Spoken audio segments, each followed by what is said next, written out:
যে সরকারের একজন উপদেষ্টা সম্প্রতি বলেছেন যে নির্বাচন করা তাদের ম্যান্ডেট না।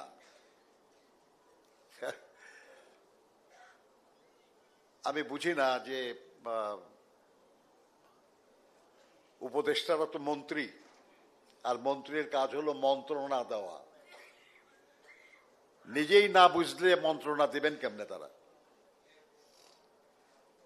আমরা এক দফার আন্দোলন করছি গত কয়েক বছর ধরে, এবং সেই এক দফাটা কি? স্বৈরাচার বা ফ্যাসিবাদী যে সরকার তার পতন এবং একটা নির্দলীয় নিরপেক্ষ সরকারের অধীনে অবাধ সুষ্ঠু জাতীয় সংসদ নির্বাচনের মাধ্যমে গণতন্ত্র পুনঃপ্রতিষ্ঠা। এই তো এক দফা নাকি? তো এক দফার একটা অংশ আমরা অর্জন করেছি, ফ্যাসিবাদের পতন হয়েছে। বাকি অংশটুকু পূরণ করার জন্যই না এই অন্তর্বর্তীকালীন সরকার। এটা বুঝতে যদি এত কষ্ট হয় তাহলে কেমন হবে? রিজভী সাহেব বলেছেন যে এই না বোঝার মধ্যে কোনো ষড়যন্ত্র আছে কিনা, হতে পারে, কিন্তু এই বাংলাদেশের জনগণ মাত্র কিছুদিন আগে 15 বছর ধরে সিন্দাবাদের দৈত্যের মতো ঘাড়ে চেপে বসা একটা নিপীড়নকারী, একটা খুনি, একটা ফ্যাসিবাদী সরকারকে উৎখাত করেছে।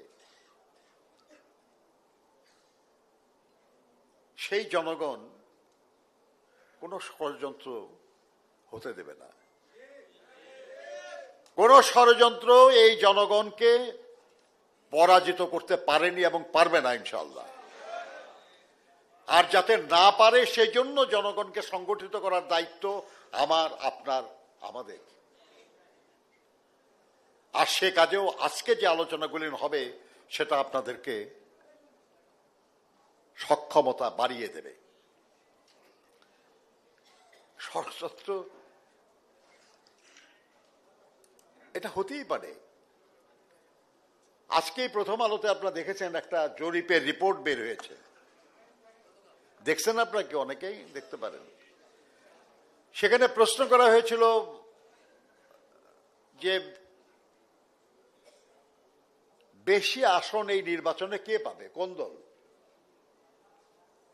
শতকরা ৬৬% উত্তরদাতা বলেছে বিএনপি, আর শতকরা ২৬% উত্তরদাতা বলেছে জামায়াতে ইসলামী।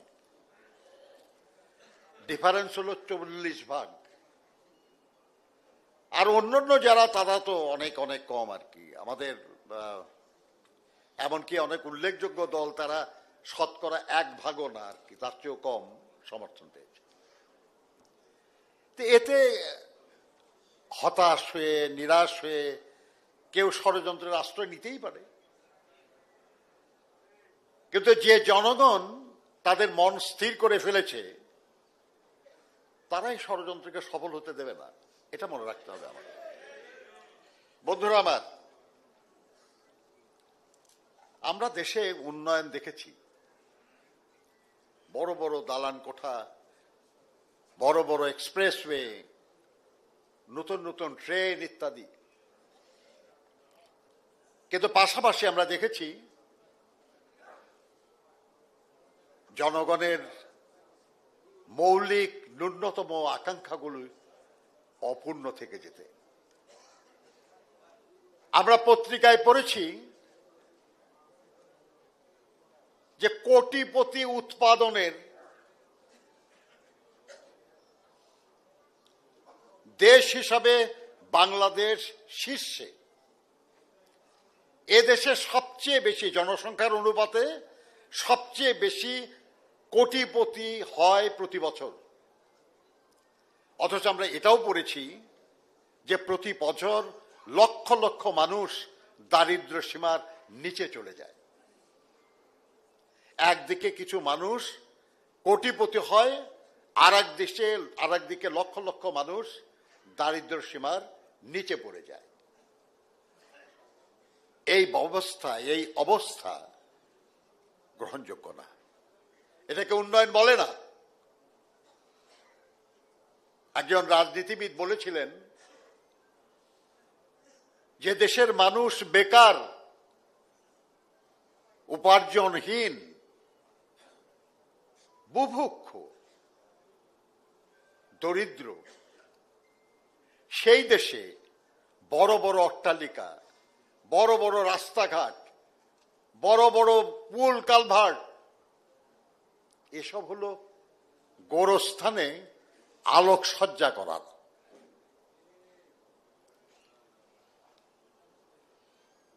আপনি একটা গোরস্থানে আলোকসজ্জা করে দেখাতে পারেন বড়ই সুন্দর লাগছে, কিন্তু তার চারদিকে অন্ধকার।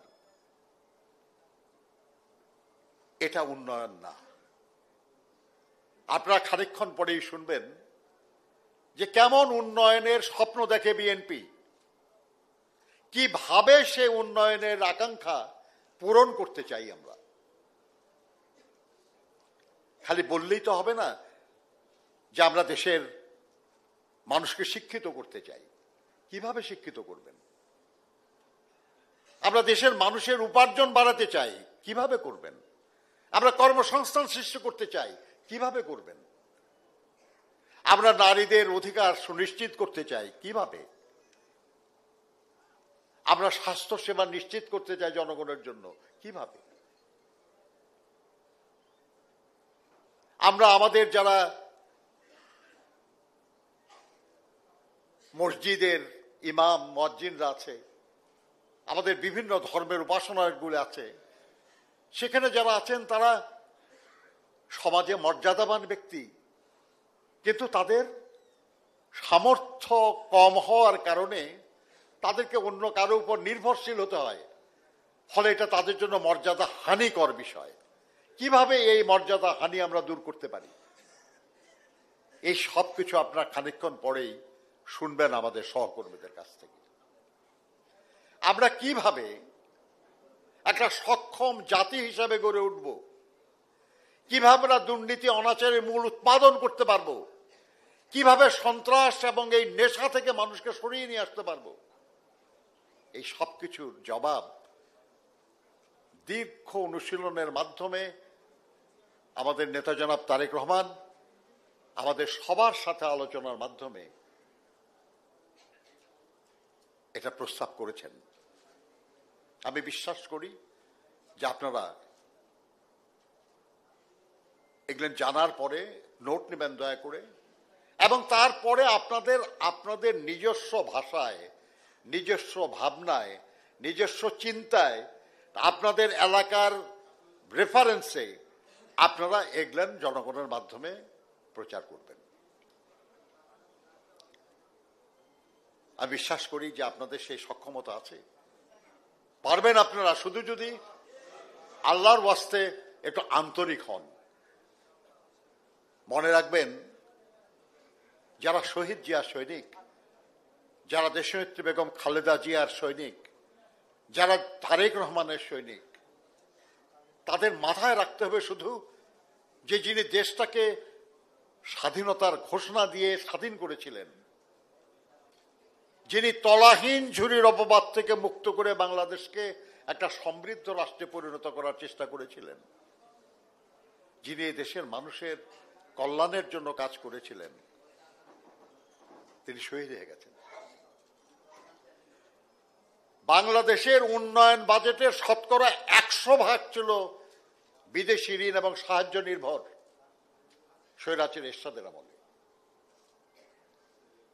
সেই দেশটার দায়িত্ব নিয়ে দেশনেত্রী বেগম খালেদা জিয়া আমাদের উন্নয়ন বাজেটে অর্ধেকেরও বেশি যোগান দিয়েছেন দেশের উপার্জন থেকে। নারী শিক্ষার উন্নয়নে বেগম রেখার পর যার নাম উচ্চারিত হয় তার নাম হলো বেগম খালেদা জিয়া। আর শুধু একটা নারী শিক্ষার মাধ্যমে সমাজে যে কত পরিবর্তন ঘটে এটা তো আমরা দেখছি। যারা নারীর ক্ষমতায়ন নিয়ে মুখে ফেনা তুলে ফেলেন, তারা একবারও প্রশংসা করেন না যে বেগম খালেদা জিয়ার উপবৃত্তি কর্মসূচি কত কোটি নারীকে স্বাবলম্বী করেছে। এবং একটা পরিবারে একজন মা শিক্ষিত হওয়ার মানে গোটা পরিবার শিক্ষিত হওয়া। এইভাবে কত দিক থেকে আমরা এগিয়ে গেছি। আপনারা শুনবেন খানিকক্ষণ পরে যে এই মাদেরকে মর্যাদা দিয়ে তাদেরকে আরো ক্ষমতায়নের জন্য জনাব তারেক রহমান আমাদের দলের পক্ষ থেকে যে ফ্যামিলি কার্ডের কথা বলেছেন, সেটা ইস্যু হবে পরিবারের যিনি নারী কর্ত্রী তার নামে। এইভাবে এগিয়ে দিতে হবে, এই জিনিসগুলি খেয়াল রাখতে হবে আমাদের। আমি আপনাদেরকে একটা জিনিস বলি, আপনারা যখন বলবেন এসব অনেকেই মনে করবে বা অনেকেই বলতে পারে যে এগুলো একটু অনেক বড় ধারণা, এগুলো সম্ভব না, এটা কথার কথা ইত্যাদি এরকম বলতে পারে আর কি।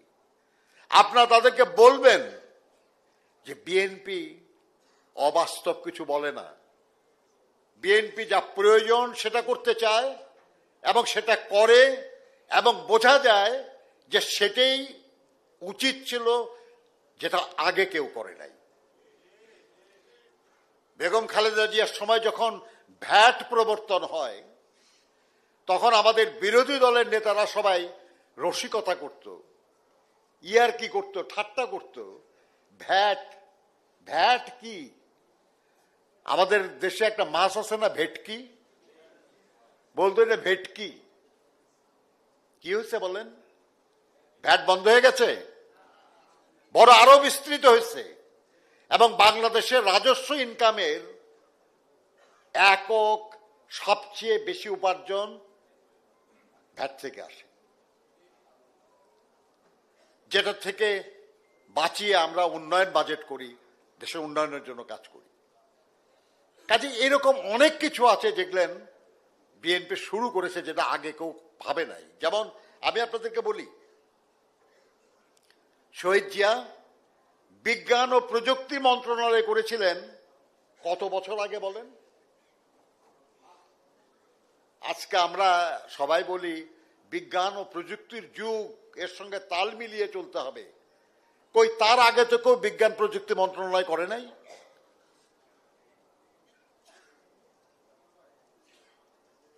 মহিলা এবং শিশু বিষয়ক মন্ত্রণালয় ছিল না এর আগে?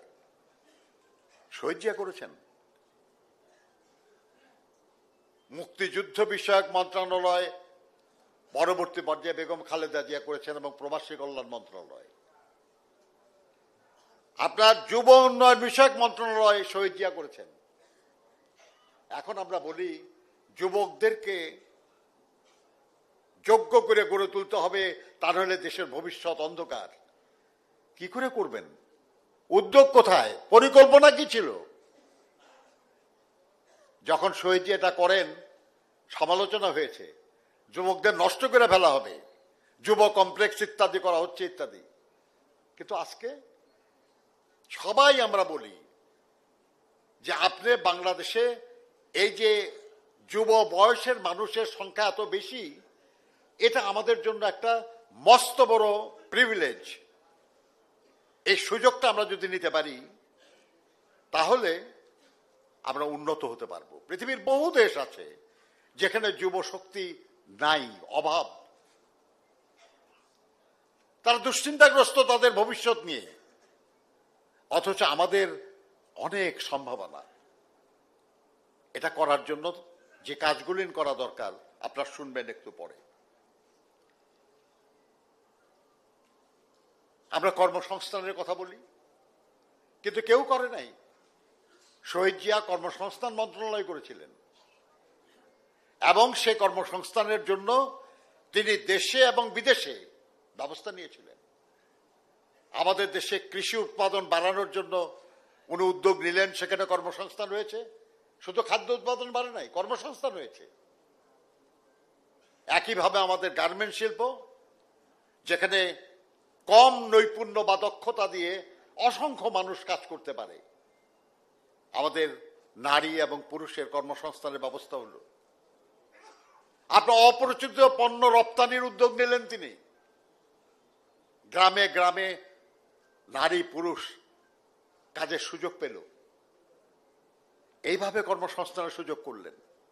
তারপরেও যখন দেখলেন যে আমাদের বেকার অনেক, দেশে সবার কাজ করা সম্ভব না, তখন তিনি মিডল ইস্টের সঙ্গে তার যে সুসম্পর্ক ছিল সেটা কাজে লাগিয়ে প্রবাসে কর্মসংস্থানের ব্যবস্থা করলেন।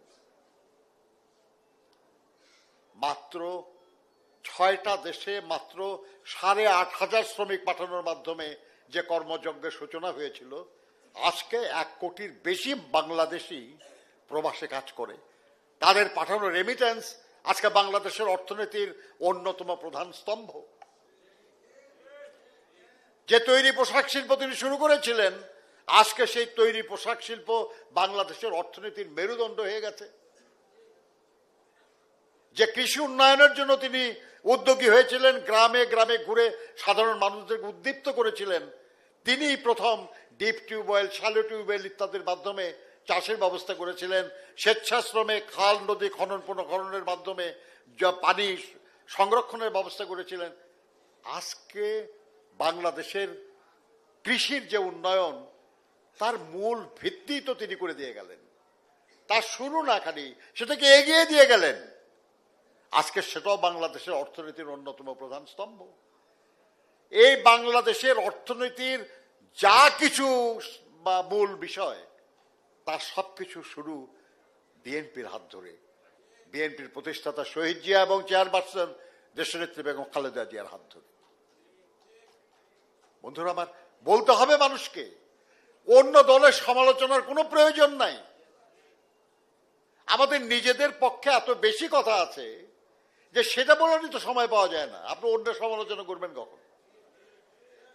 দরকারও তো নাই। সলিমুদ্দিন চোর এ কথা বললে কি প্রমাণ হয় যে আমি ভালো? হয় না তো, নাকি? কিন্তু ভালো হয় যদি বলেন, প্রমাণ করতে পারেন যে আপনি ভালো। অন্য কাউকে চোর বলার তো দরকার নেই, আপনি ভালো এটা বললেই তো হয়। এবং এটা বলার কায়দাটা হলো যে আমি ভালো, এই কথা বলা তো শোভন না। আমার দল কি করেছে এদেশের জনগণের জন্য, এদেশের উন্নয়নের জন্য, এদেশের সমৃদ্ধির জন্য, এদেশের অগ্রগতির জন্য, আর অন্য কে কি করেছে। বন্ধুরা আমার, আমি সেদিন বলতেছিলাম এক জায়গায় যে একমাত্র বিয়ে শাদী ছাড়া আর সব ব্যাপারে মানুষ অভিজ্ঞতা খোঁজে, তাই না? মানে একটা কাজের লোক নিলেও এটা খোঁজে যে তুমি আগে কোথাও কাজ টাজ করছো কিনা, নাকি জিজ্ঞেস করে না। শুধু বিয়ে শাদীর ব্যাপারে জিজ্ঞেস করে না যে বাবা আগে কয়টা বিয়ে করছেন, কিংবা মেয়েটার কয়টা বিয়ে হয়েছে আগে। এই অভিজ্ঞতা খুব জরুরি না আর কি। বাংলাদেশে বলুন তো, এবার নির্বাচনে যারা অংশগ্রহণ করতেছে, দেখেন একটা জিনিস বলি আপনাদের, এই দুনিয়াতে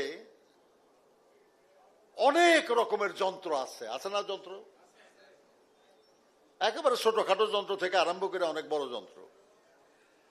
সবচেয়ে জটিল, সবচেয়ে মূল্যবান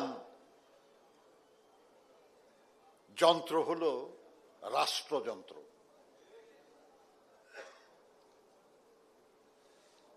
আপনি একটা ছোটখাটো যন্ত্র চালানোর জন্য আপনি যখন কাউকে নিয়োগ করেন, তখন একজন সুপারভাইজার রাখেন যে সে দেখায় দিবে, শিখায় দিবে।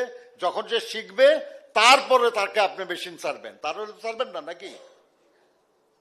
রাষ্ট্রযন্ত্রের মতো এত জটিল, এত মূল্যবান, এত গুরুত্বপূর্ণ, যেটা ভেঙে গেলে রাষ্ট্র শেষ হয়ে যায়, জনগণ নিঃশেষ হয়ে যাবে, সেরকম যন্ত্র আপনি অনভিজ্ঞ কিংবা অ্যাপ্রেন্টিস কিংবা এরকম আপনি দিবেন চালাইতে? না দেওয়া উচিত? উচিত না তো? অভিজ্ঞতা এই ব্যাপারে গুরুত্বপূর্ণ না? তো এই নির্বাচনে যারা অংশ নিচ্ছে তার মধ্যে তো আর কার অভিজ্ঞতা আছে বিএনপি ছাড়া? এবং গৌরবজনক অভিজ্ঞতা। বিএনপি ক্ষমতায় গেলে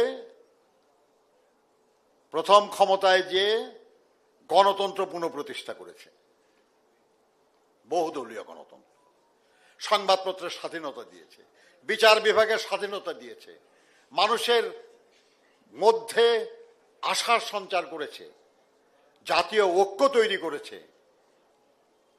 সব দলের অংশগ্রহণের নির্বাচন দিয়ে গণতন্ত্রকে শক্তিশালী করেছে, কৃষির উন্নয়ন করেছে, শিল্পের উন্নয়ন করেছে।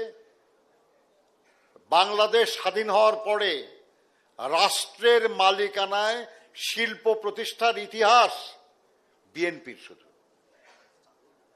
শহীদ জিয়া 9টা নতুন টেক্সটাইল মিল করেছিলেন, ফার্টিলাইজার ফ্যাক্টরি করেছিলেন, সুগার মিল করেছিলেন, ওষুধের কারখানা করেছিলেন। আর প্রাইভেট সেক্টরে তো অনেক হয়েছে। কর্মসংস্থানের ব্যবস্থা হয়েছে দেশে বিদেশে।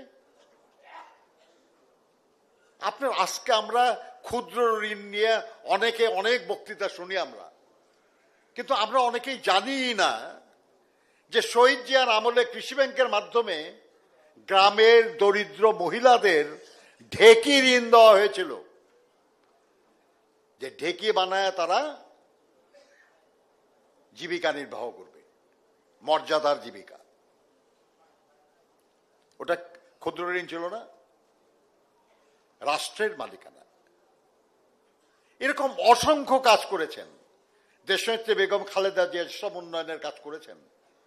ভাবেন একবার, আপনার শহীদ জিয়া বহুদলীয় গণতন্ত্র করলেন, বেগম খালেদা জিয়া সংসদীয় গণতন্ত্র পুনঃপ্রতিষ্ঠা করলেন। দেশের মানুষ হতাশ হয়েছিল, তাদের মধ্যে নতুন আশার সঞ্চার হয়েছে এবং তিনি নানা বিষয়ে অসংখ্য গুরুত্বপূর্ণ কাজ করে গেছেন। এই দৃষ্টান্তগুলি আমাদের জনগণের সামনে উপস্থাপন করতে হবে যে তারা যেমন করেছে, আল্লাহর মেহেরবানিতে আপনাদের সমর্থনে যদি আমরা আবার রাষ্ট্র পরিচালনার দায়িত্ব পাই, তাহলে আমাদের এই পরিকল্পনা, এইসব পরিকল্পনা বাস্তবায়নের মাধ্যমে আমরা আপনাদের কল্যাণের জন্য কাজ করব। মানুষ বিশ্বাস করবে তো, কারণ ইতিহাস বলে যে বিএনপি ক্ষমতায় গেলে পরিবর্তন হয়, ইতিবাচক পরিবর্তন হয়, বোঝাতে হবে। আমার বিশ্বাস একটু পরে আপনারা শুনবেন। আপনার নানান রকমের কথা হয়, ওগুলো কথাগুলি আপনার জবাব দিতে হবে। কিন্তু আমাদের একটা কথা আসে যে বিএনপি নাকি দুর্নীতিতে 5 বার চ্যাম্পিয়ন হয়েছে, বলা হয় না? না, হ্যাঁ, মিথ্যা কথা। টিআইবি আমাদের দেশে প্রথম দুর্নীতির সূচক ঘোষণা করে 2001 সালে। এর আগে এই ব্যাপারে কোনো জরিপ তারা ঘোষণা করে নাই।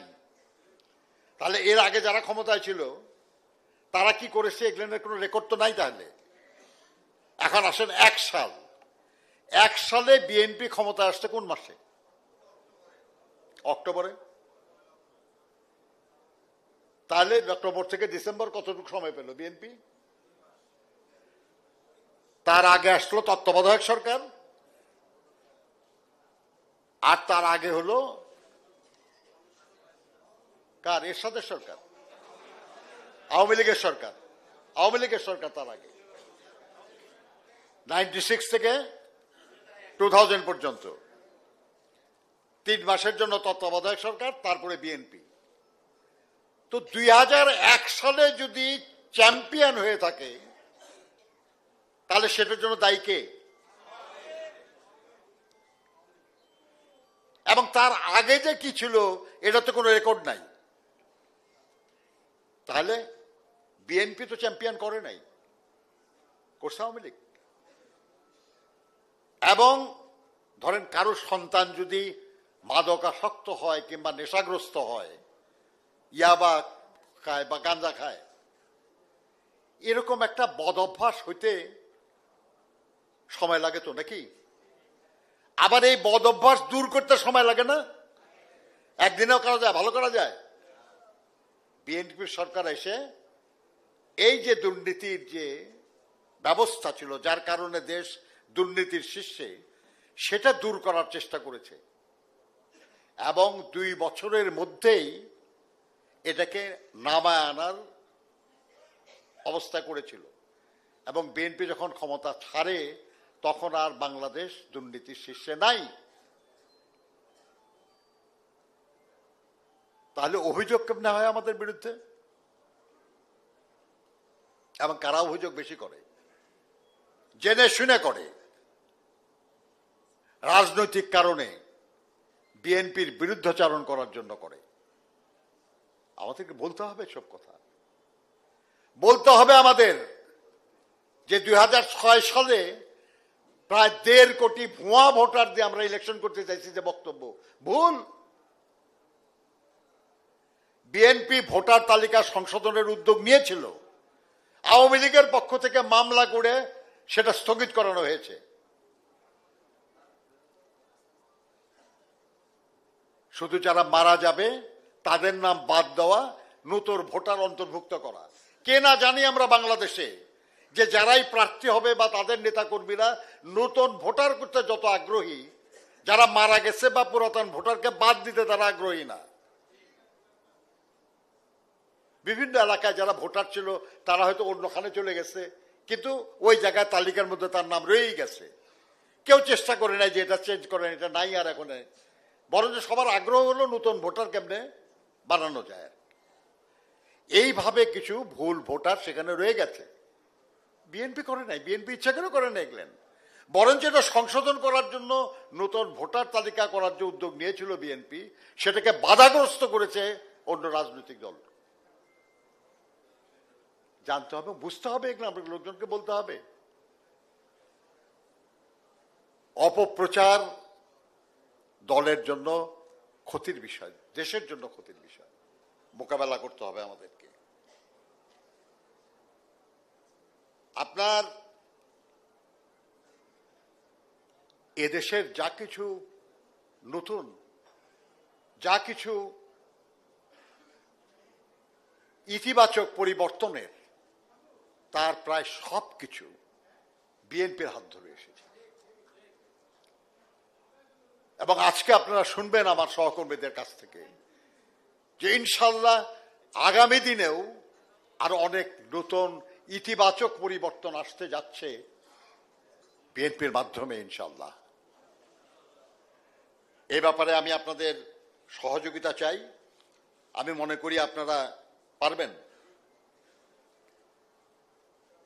আপনার মনে আছে, আপনাদের অনেকের এখানে অনেকেই বয়স্ক মানুষ আছেন, তাদের তো নিশ্চয়ই মনে আছে যে 1977 সালের 30শে এপ্রিল শহীদ জিয়া 19 দফা কর্মসূচি ঘোষণা করেন এবং 30শে মে গণভোটের মাধ্যমে সেটা জনগণের সমর্থন লাভ করে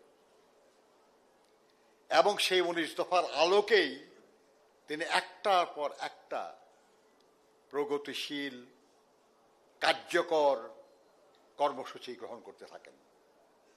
এই খাল কাটা, এই গণশিক্ষা, তিনি গণশিক্ষা বিপ্লব বলতেন। বাধ্যতামূলক করেছিলেন সবাইকে কাউকে না কাউকে শিক্ষিত করার ব্যাপারে। তিনি গ্রামের সাধারণ মানুষের জন্য নগ্নপথ চিকিৎসক বলা হতো। প্রায় 7,500 প্রশিক্ষণ দেওয়া হয়েছিল। তিনি সমবায়ের কথা বলেছেন। তিনি বলেছিলেন যে বাংলাদেশের এই জমিগুলির যত আইল আছে, আপনারা চিনেন তো আইল, এই আইলগুলি শুধু যদি একত্র করেন তাহলে একটা জেলার সমান হয়। তাহলে কি দাঁড়ালো যে প্রায় একটা জেলার সমান জমিতে আমাদের চাষ হচ্ছে না, এটা আইল ক্ষেতের। যদি আইল তুলে দেওয়া যেত তাহলে আর একটা জেলার সমান ফসল আমরা উৎপাদন করতে পারতাম। কিন্তু উনি বললেন যে এটা এখনই করা যাবে না, মানুষ এটাতে প্রস্তুত না। সেই জন্য তিনি গ্রাম সমবায়ের উদ্যোগ নিয়েছিলেন। গ্রাম সরকার, গ্রাম প্রতিরক্ষা বাহিনী এবং গ্রামে কৃষকদের সমবায়, 50,000 সমবায়ের প্রশিক্ষণ হয়েছিল। গ্রামে এইসব বিষয়ে কাজ করার জন্য যে ভিডিপি, যেটা গ্রাম প্রতিরক্ষা দল, যেটা গঠন হয়েছিল, 1 কোটি মানুষের সেখানে যুক্ত হওয়ার কথা। 1 কোটি। তার মধ্যে 30 লক্ষ হলো মহিলা। শুরু করেছিলেন, শেষ করে যেতে পারেন না। ভাবেন একবার, তখনকার জনসংখ্যা প্রায় 8 কোটি, তার মধ্যে 1 কোটি মানুষকে যদি যুক্ত করা যায় তাহলে প্রতি 8 জনে 1 জন, এবং তার অর্ধেক যদি সাবালক হয় তাহলে অ্যাডাল্ট সাবালক, তার প্রতি 4 জনে 1 জন আমরা যদি দেশের কাজে তাদেরকে যুক্ত করতে পারতাম এবং তাদেরকে বিভিন্ন প্রশিক্ষণ দিয়ে যদি আমরা প্রস্তুত করতে পারতাম তাহলে দেশের চেহারা বদলে যায়। এবং তাদেরকে আবার কাজে লাগানোর ব্যাপারে সুপারভাইজ করার জন্য গ্রাম সরকারের ব্যবস্থা করেছিলেন। তাদের কতগুলি দায়িত্ব ছিল স্পেসিফিক। বন্ধুরা আমার, এই ধরনের যুগান্তকারী চিন্তা, যুগান্তকারী কর্মসূচি বিএনপি ছাড়া আর কেউ নেয় নাই, নেবেও না, পারবেও না, মাথাতেই নাই তাদের এসব। মানে এখানে তো কিছু দিতে পারার সক্ষমতা নাই, সেজন্য আখেরাতে পাওয়া যাবে বলে অনেকে। ভাই, আমরা মনে করি বাংলাদেশের মানুষ খুবই ধর্মপ্রাণ, খুবই ধর্মপ্রাণ। আল্লাহর মেহেরবানি, দুনিয়ার বহু দেশ দেখার সৌভাগ্য হয়েছে, বহু দেশের মুসলমানদের সঙ্গে মিশারও সৌভাগ্য হয়েছে। বাংলাদেশের মানুষের মতো এত ভালো মুসলমান আমি কম দেখছি। আল্লাহর মেহেরবানি, আল্লাহ রহম করলে তো আমরা যেতেই পারবো যেখানে নিতে চাই তার আর কি, কিন্তু ওটার জন্য ভোট টোট লাগবে না আর কি। আমরা ভোট চাই, আপনাদের সমর্থন চাই, আমাদের কিছু পরিকল্পনা আছে, আমাদের কিছু চিন্তা আছে, দেশ এবং দেশের মানুষের কল্যাণের জন্য আমাদের কিছু কর্মসূচি আছে। আপনার সমর্থন করলে আমরা এই পরিকল্পনা, এই কর্মসূচি আমরা বাস্তবায়ন করতে চাই। একটু ভাবেন, একটু চিন্তা করেন, একটু বোঝার চেষ্টা করেন যে এতে আপনার কল্যাণ আছে কিনা। যদি মনে করেন আছে তাহলে আমাদের সমর্থন করবেন। এই হলো বক্তব্য, আপনার আর তো কিছু না।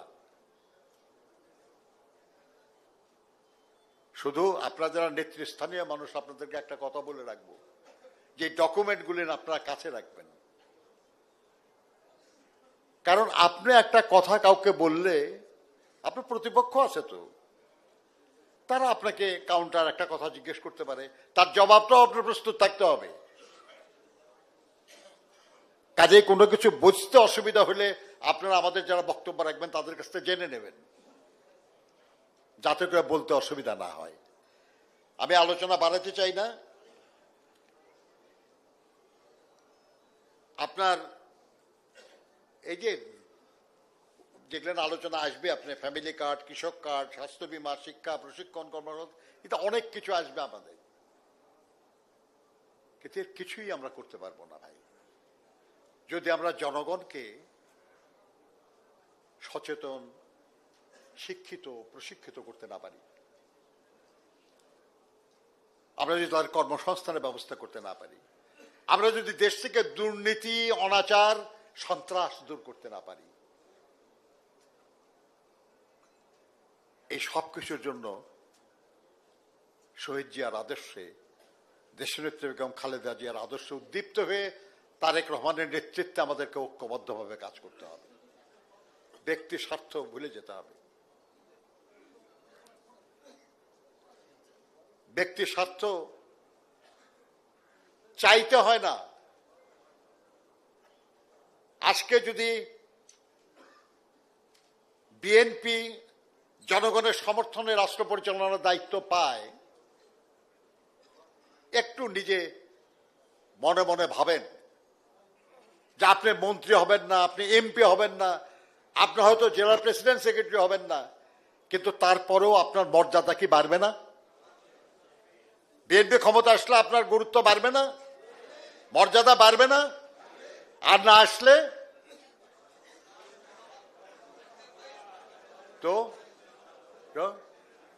ভাই, আমি পার্টি স্ট্যান্ডিং কমিটির মেম্বার,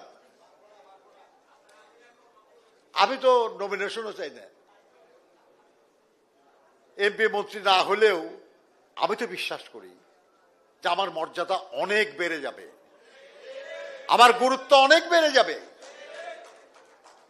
তো ভাবেন, এইভাবে ভাবেন না কেন সবাই? এই ভাই হাততালি টাততালি রাখবে না, এইভাবে ভাবেন সবাই। আমরা তো রাজনীতি করি দেশের মানুষের জন্য, দেশের জন্য নাকি? সেই দেশের মানুষ আর দেশের জন্য যদি কিছু করার সুযোগ হয় আল্লাহর মেহেরবানিতে, তাতেই তো আমাদের সন্তুষ্ট হয়ে যাওয়ার কথা। এইভাবে ভাবেন দয়া করে। আমি বিশ্বাস করি যে কষ্ট আপনারা করেছেন, যে চাপের মুখে আপনারা শির উঁচু করে দাঁড়িয়ে ছিলেন, যে লোভ লালসা আপনারা অতিক্রম করতে পেরেছেন, এই সবকিছু প্রমাণ করে যে আপনারাই পারবেন ইনশাআল্লাহ আগামী দিনের বাংলাদেশকে গড়তে। বাংলাদেশকে শহীদ জিয়ার আদর্শে, দেশনেত্রী বেগম খালেদা জিয়ার আদর্শে এবং তারেক রহমানের নেতৃত্বে এগিয়ে নিতে পারবেন ইনশাআল্লাহ। আমাদের বয়স হয়েছে, আল্লাহ যতদিন সুযোগ দেয় আমরা চেষ্টা করব আপনাদের সঙ্গে যুক্ত থাকার চেষ্টা করব, কিন্তু এটাকে এগিয়ে নিতে হবে। আপনারা পারবেন। আমার সামনে আমি দেখছি যে অনেক কম বয়সী যুবক তরুণ আছেন আমার সামনে। মুরব্বীরা তাদের অভিজ্ঞতা থেকে আপনাদের সাহায্য করতে পারবে, কিন্তু কাজটা আপনাদের করতে হবে। আপনাদের সামনে অনেক কাজ। শহীদ জিয়া বলতেন, আমি তো শ্রমিক আন্দোলন করতাম, আপনারা জানেন। তিনি আমার সাথে যখন কথা হচ্ছিল বলতেন যে আমি জানি যে আইন আপনাদের সুযোগ দেয়, আপনারা ধর্মঘট করতে পারেন, শ্রমিকরা ধর্মঘট করতে পারে আইন অনুযায়ী। উনি আমাকে বললেন যে দেখেন, এই দেশটার এমন অবস্থা যে আমরা যদি 24 ঘন্টাও কাজ করি তাহলেও এই দেশটাকে উন্নত করতে আমাদের অনেক দিন লাগবে। আর সেই জায়গায় যদি আপনারা কাজ বন্ধ করেন তাহলে দেশটার কি অবস্থা হবে বলেন? আমি স্যার, আমার ন্যায্য দাবি আদায় না হলে কি করব আমি? ঠিক আছে, আইন দেয় সুযোগ, করবেন ধর্মঘট, কিন্তু তার আগে আমাকে একটু সুযোগ দিতে হবে। ধর্মঘট করার আগে আমাকে একটু সুযোগ দিবেন, আমি চেষ্টা করে দেখব, যদি না মিটাতে পারি তাহলে করবেন। আমি স্যার ঠিক আছে, রাজি আমরা। শহীদ জিয়ার আমলে তেমন ধর্মঘট হয় নাই।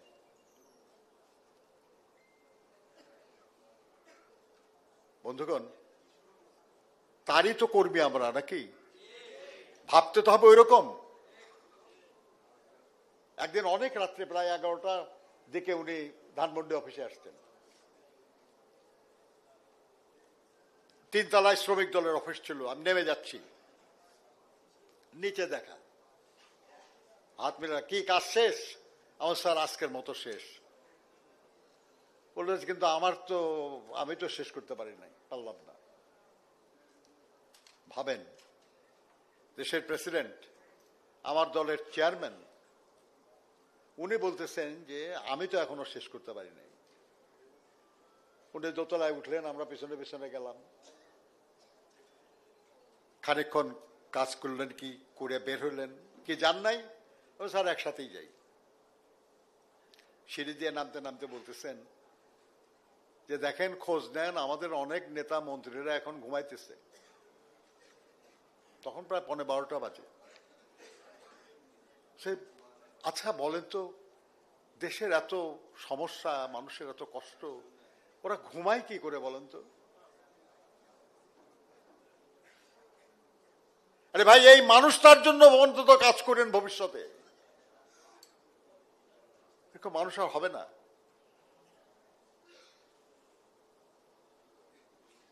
এটা কি আরাম আয়েশের জীবন, কি মর্যাদার জীবন। ফার্স্ট লেডি ছিলেন দেশনেত্রী বেগম খালেদা জিয়া, সবার শ্রদ্ধার পাত্র। দেশে তখন প্রেসিডেন্ট এরশাদ সাহেব এসে দাঁড়ায় থাকে তার সামনে, সবাই। সেই মানুষটা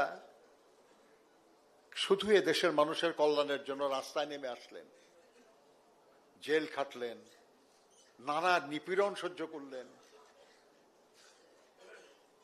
এবং শেষ পর্যন্ত মানুষকে মুক্ত করলেন, পরিবর্তন ঘটালেন। দলটা গঠন করেছেন শহীদ রাষ্ট্রপতি জিয়াউর রহমান বীর উত্তম, কিন্তু এটাকে রাজনৈতিক দল হিসাবে প্রতিষ্ঠা করেছেন কিন্তু দেশনেত্রী বেগম খালেদা জিয়া। আর এটাকে আরো সুসংহত করেছেন আমাদের নেতা জনাব তারেক রহমান।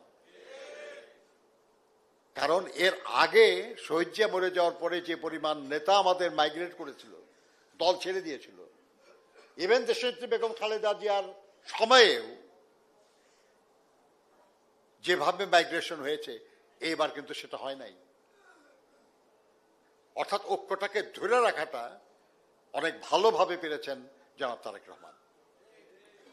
এই ঐক্যবদ্ধ শক্তি দিয়ে আমাদেরকে আগামী দিনের সমস্ত চ্যালেঞ্জ মোকাবেলা করে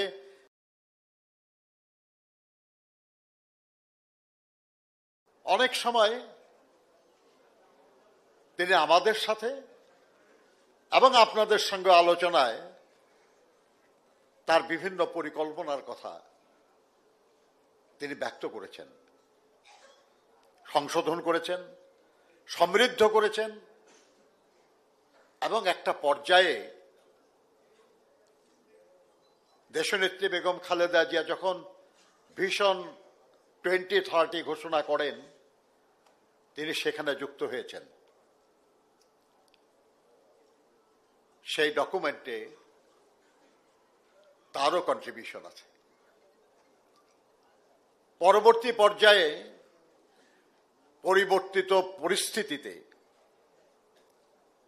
আমরা যখন 2023 সালে 27 দফা কর্মসূচি ঘোষণা করি, সেই কর্মসূচিতে আমাদের নেতা জনাব তারেক রহমান তার সেই ভবিষ্যৎ পরিকল্পনার অনেক কিছুই সেখানে সম্পৃক্ত করেছেন। আন্দোলনের অন্যান্য দলের পরামর্শ নিয়ে আমরা যখন এটাকে সমৃদ্ধ করে 31 দফা ঘোষণা করি, সেখানেও তার ভাবনার প্রতিফলন রয়েছে। এখন যে বিষয়গুলি নিয়ে আলোচনা হচ্ছে, আপনাদের সামনে আমাদের এখানে উপস্থিত বিশেষজ্ঞ নেতৃবৃন্দ যা উপস্থাপন করবেন, এটা এই সব কিছুরই একটা নির্যাস। কোন কোন বিষয়ে আরো একটু বিস্তারিত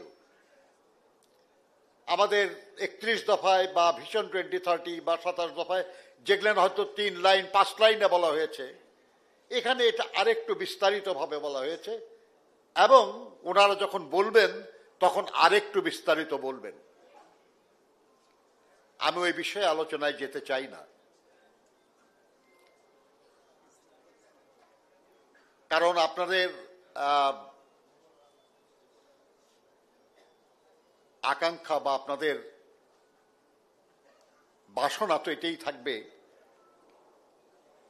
যে আসন্ন নির্বাচন, এখানে আমাদের নানা প্রতিপক্ষ আছে, প্রতিদ্বন্দ্বী আছে, তাদের মোকাবেলা করার জন্য আপনাদের হাতিয়ার দরকার। আজকে যারা আপনাদের সামনে বক্তব্য রাখবেন, তারা আপনাদেরকে সেই সব শানিত হাতিয়ার দেবেন যা দিয়ে আপনারা প্রতিপক্ষের সঙ্গে লড়াই করতে পারবেন, যুক্তির লড়াই। বন্ধুরা আমার, জনাব হাবিবুন নবী খান সোহেল, উপস্থিত সুধী মণ্ডলী, মিডিয়ার বন্ধুগণ এবং সারা দেশ থেকে আগত স্বেচ্ছাসেবক দল এবং উলামা দলের বিভিন্ন পর্যায়ের নেতা কর্মী ভাই ও বোনেরা, আসসালামু আলাইকুম। বন্ধুরা আমার, দেশ গড়ার পরিকল্পনা প্রথম গ্রহণ করেছিলেন আমাদের নেতা, বিএনপির প্রতিষ্ঠাতা শহীদ প্রেসিডেন্ট জিয়াউর রহমান বীর উত্তম। সেই পথ ধরে এই পরিকল্পনাকে সময়োপযোগী এবং আরো কার্যকর করেছিলেন আমাদের নেত্রী, যার জন্য একটু আগে আমরা দোয়া করেছি যেন আল্লাহ তাকে দ্রুত সুস্থ করেন, দেশনেত্রী বেগম খালেদা জিয়া। আর গত বেশ কয়েক বছর ধরে চলমান লড়াইয়ে যিনি নেতৃত্ব দিয়েছেন, যার নেতৃত্বে